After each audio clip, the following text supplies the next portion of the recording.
ಎಲ್ಲರಿಗೂ ನಮಸ್ಕಾರ. ಜೆ.ಸಿ.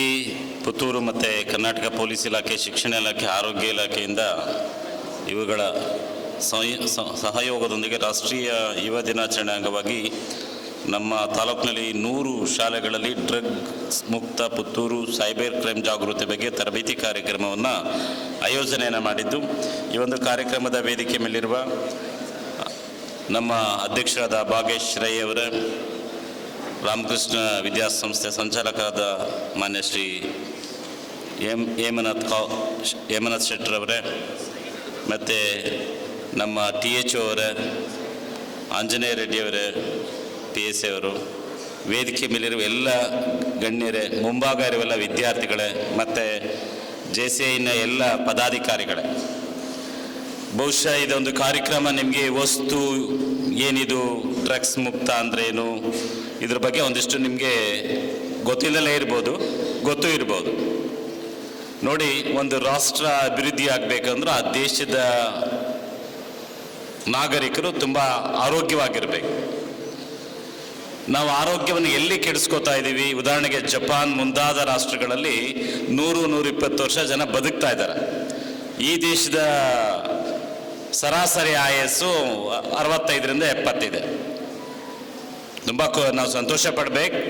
1947 ಸ್ವಾತಂತ್ರ್ಯ ಬರೋಕ್ಕಿಂತ ಮುಂಚೆ ಈ ದೇಶದ ಸರಾಸರಿ ಆಯಸ್ಸು 37-35 ವರ್ಷನ ಇತ್ತು.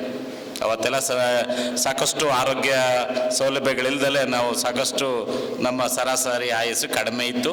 ಇವತ್ತೊಂದು 65 ವರ್ಷಕ್ಕೆ ಬಂದು ನಿಂತಿದ್ವಿ. ಬಟ್ ಆದರೆ ಜಪಾನ್ ದೇಶ ಅತಿ ಹೆಚ್ಚು ಆಯಸ್ಸನ್ನು ಹೊಂದುತ್ತೆ ಅಂದರೆ ಯೋಚನೆ ಮಾಡಿರಿ. ಯಾರಿಗೆ ಜಾಸ್ತಿ ವರ್ಷ ಬದುಕಬೇಕು ಅನ್ನೋ ಆಸೆ ಇಲ್ಲ? ತುಂಬ ಕಡಿಮೆ ವರ್ಷ ಬದುಕಿರೋ ಸಾಕು ಯಾರು ಇದ್ದೀರಾ? ಸೈಲೆಂಟ್ ಆಗೋದ್ರ? ಎಲ್ಲರಿಗೂ ಹೆಚ್ಚು ವರ್ಷ ಬದುಕಬೇಕು, 100 ವರ್ಷ ಬದುಕಬೇಕು ಅನ್ನೋದು ಎಲ್ಲರಿಗೂ ಆಸೆ ಇದೆ. ಸೊ ಮೇನ್ ಇಂಪಾರ್ಟೆಂಟ್, ದುಶ್ಚಟಗಳಿಂದ ದೂರ ಇರಬೇಕು. ಈ ದುಶ್ಚಟಗಳು ಅಂದ್ರೆ ಏನಂತ ನೀವೇ ನಮ್ಮನ್ನು ಪ್ರಶ್ನೆ ಮಾಡ್ಬೋದು. ಏನು ಸರ್, ನಮ್ಗೆ ಯಾವುದು ದುಶ್ಚಟ ಇಲ್ಲ, ನೀವೇ ಹೇಳ್ಬಿಡ್ತಾ ಇದ್ದೀರಾ ಅಂತ. ಇವತ್ತು ಒಂದು ದೊಡ್ಡ ಟ್ರೆಂಡ್ ಆಗಿದೆ. ಕರಾವಳಿ ಭಾಗದಲ್ಲಿರ್ಬೋದು, ಬೇರೆ ಬೇರೆ ಬ್ಯಾಂಗ್ಳೂರು ಇರ್ಬೋದು, ಕೆಲವು ಮೆಟ್ರೋಪಾಲಿಟನ್ ಸಿಟಿಗಳಲ್ಲಿ ಈ ಡ್ರಗ್ಸ್ ಅನ್ನೋದು ಯಾವುದೋ ಒಂದು ಕಡೆ ಅದು ತನ್ನ ವೇಗವನ್ನು ಹೆಚ್ಚಿಸ್ಕೊಂಡು ಇಡೀ ಯುವ ಸಮುದಾಯವನ್ನು ಹಾಳು ಮಾಡ್ತಾ ಇದೆ. ಒಂದು ಗಾದೆ ಇದೆ, ಸನ್ಯಾಸಿ ಸಾವಾಸ್ ದೋಷ, ಸನ್ಯಾಸಿ ಕೆಟ್ಟ ಅಂತ. ಎಲ್ಲಿ ಒಳ್ಳೆಯ ಸ್ನೇಹಿತರನ್ನ ನಾವು ಮಾಡ್ಕೋತೀವಿ, ನಮ್ಗೆ ಒಳ್ಳೇದೇ ನಮಗೆ ಬರ್ತಾ ಇರುತ್ತೆ. ಯಾವಾಗ ಕೆಟ್ಟ ಸ್ನೇಹಿತರು ನಮ್ಮ ಜೊತೆ ಬಂದರೆ ಸಿಗರೇಟ್ ಸೇದೋದ್ರಿಂದ ಖುಷಿ ಆಗ್ತದೆ, ಡ್ರಿಂಕ್ಸ್ ಮಾಡೋದ್ರಿಂದ ಖುಷಿ ಆಗ್ತದೆ, ಅಥವಾ ಗಾಂಜಾ ಸೇದೋದ್ರಿಂದ ಖುಷಿ ಆಗ್ತದೆ, ನಿಮಗೆ ಅದನ್ನು ಫಸ್ಟ್ ಟಚ್ ಮಾಡಬೇಕಾದಾಗ ಭಾಳ ಖುಷಿ, ಭಾಳ ಟೇಸ್ಟ್ ಇರ್ಬೋದು, ಆಮೇಲೆ ನಿಮ್ಮ ಬದುಕನ್ನೇ ಅದು ಬಲಿ ತಗೊಳ್ಕೊಳ್ತೆ. ಸೊ ಅದರಿಂದ ನೀವು ಇವತ್ತು ಅದರ ಬಗ್ಗೆ ಒಂದಿಷ್ಟು ಮಾಹಿತಿಯನ್ನು JC ಅವ್ರು ಕೊಡ್ತಾರೆ. ನೀವು ರಿಸೀವ್ ಮಾಡಬೇಕು.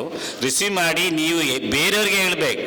ನಿಮ್ಮ ತಮ್ಮನೋ ಅಣ್ಣನೋ ಮನೆಯಲ್ಲಿ ಯಾರಿದ್ದಾರೆ, ಇವತ್ತಿಂದ ಒಂದು ಕಾರ್ಯಕ್ರಮ ಆಯಿತು, ಇದರಿಂದ ಹೀಗೆ ಮಾಡೋದ್ರಿಂದ ಅನಾನುಕೂಲ ಇದೆ, ಅದನ್ನು ಮಾಡಬಾರ್ದು ಅನ್ನೋದನ್ನ ಈ ಅವೇರ್ನೆಸ್ ಎಲ್ಲಿವರೆಗೆ ಹೋಗ್ಬೇಕಂದ್ರೆ ನಮ್ಮ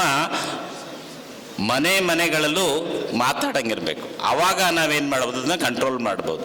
ಸೊ ಈಗ ಯಾರೋ ಗಾಂಜಾ ಸೇರ್ತಾನೆ ಅಂದರೆ ಯಾರು ಮನೆಗೆ ಗೊತ್ತೇ ಇರಲ್ಲ. ಇವತ್ತೆಷ್ಟೋ ಪೇರೆಂಟ್ಸ್ಗೆ ನಾವು ಕಲಿಸಿ ನಿಮ್ಮ ಮಗ ಏನಾದ್ರು ಗಾಂಜಾ ಡ್ರಗ್ಸ್ ಯೂಸ್ ಮಾಡ್ತಾನೆ ಅಂದರೆ ಯಾವ ತಂದೆ ತಾಯಿಗಳು ಒಪ್ಪಲ್ಲ.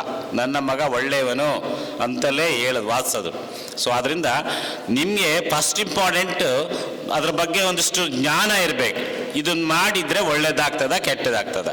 ಸೊ ಕೆಟ್ಟದಾಗ್ತದಂದ್ರೆ ಯಾಕೆ ಇದು ಮಾಡೋದು? ನೋಡಿ, ಈಗ ಸಿನಿಮಾಗಳಲ್ಲಿರ್ಬೋದು, ಬಸ್ ಸ್ಟ್ಯಾಂಡ್ಗಳಲ್ಲಿರ್ಬೋದು, ನಾವು ಧೂಮಪಾನ ಮಾಡುವುದರಿಂದ ನಿಮಗೆ ಇದು ನಿಮ್ಮ ಆರೋಗ್ಯವನ್ನು ಹಾಳು ಮಾಡುತ್ತೆ ಅಂತ ನಾವು ಎಲ್ಲ ಕಡೆ ಧೂಮಪಾನ ಮದ್ಯಪಾನ ಮಾಡಬೇಡಿಯಪ್ಪ ಅಂತ ಹೇಳ್ತೀವಿ. ಸೊ ಅದ್ರ ಬಗ್ಗೆ ಅವೇರ್ನೆಸ್ ಕೊಟ್ಟು ಧೂಮಪಾನ ಮಾಡ್ತೀವಿ, ಮದ್ಯಪಾನ ಮಾಡ್ತೀವಿ ಅಂದರೆ ಅದು ಯಾರು ತಪ್ಪಂತ ನೀವೇ ಹೇಳ್ಬೇಕು. ಸೊ ಇವತ್ತು ಎಷ್ಟೋ 30 ವರ್ಷ 25 ವರ್ಷದ ಮಕ್ಕಳಿಗೆ ಹಾರ್ಟ್ ಅಟ್ಯಾಕ್ ಆಗ್ತಾ ಇದೆ. ಸೊ ಬೇರೆ ಅದಕ್ಕೆ ಏನು ಕಾರಣ ಅಂತ ನಾವೇ ಈಗ ಚಿಂತನೆ ಮಾಡಬೇಕಾದಂಥ ಸನ್ನಿವೇಶನಲ್ಲಿ ನಾವಿದ್ದೀವಿ. ಕಾರಣ ಬೇರೆ ಬೇರೆ ಇರ್ಬೋದು. ಮಗುಗೆ ಸರಿಯಾಗಿ ಕೆಲಸ ಇಲ್ಲದಲ್ಲೇ ಚೆನ್ನಾಗಿ ತಿಂದುಕೊಂಡು ಒಂದೇ ಬಳಿ ಕೂತಿದ್ರೆ ಹಾರ್ಟ್ ಅಟ್ಯಾಕ್ ಆಗೇ ಆಗುತ್ತೆ. ನೋಡ್ರಿ, ಮನಸ್ಸಿಗೆ ದೇಹಕ್ಕೆ ಯಾವತ್ತು ಕೆಲಸ ಕೊಡ್ತೀರಾ, ನೀವು 100 ವರ್ಷ ಆದರೂ ಹೆಂಗ ಎನರ್ಜೆಟಿಕ್ ಇರ್ತೀರ. ನೀವು ಯಾವಾಗ ಕೆಲಸ ಕೊಡೋದು ಬಿಡ್ತೀರಾ 100% ನಿಮ್ಮ ದೇಹಕ್ಕೆ ವಯಸ್ಸಾಗುತ್ತೆ, ಬೇಗ ಸತ್ತೋಗುತ್ತೆ. ಮತ್ತು ದುಶ್ಚಟಗಳನ್ನ ನೀವು ಹೊಂದ್ಕೊಂಡ್ರೆ ಅದು ಇನ್ನೂ ಬೇಗನೆ ಮನುಷ್ಯ ಸತ್ತೋಗ್ತಾನೆ. ಸೊ ಅದರಿಂದ ನೀವು ಬಾಲ್ಯದಲ್ಲೇ ದುಶ್ಚಟಗಳಿಂದ ದೂರ ಇರಬೇಕು. ಮತ್ತು ಜೊತೆಗೆ ನಿಮ್ಮ ಬದುಕಿನಲ್ಲಿ ಆರೋಗ್ಯವಂತರಾಗಿರಬೇಕು.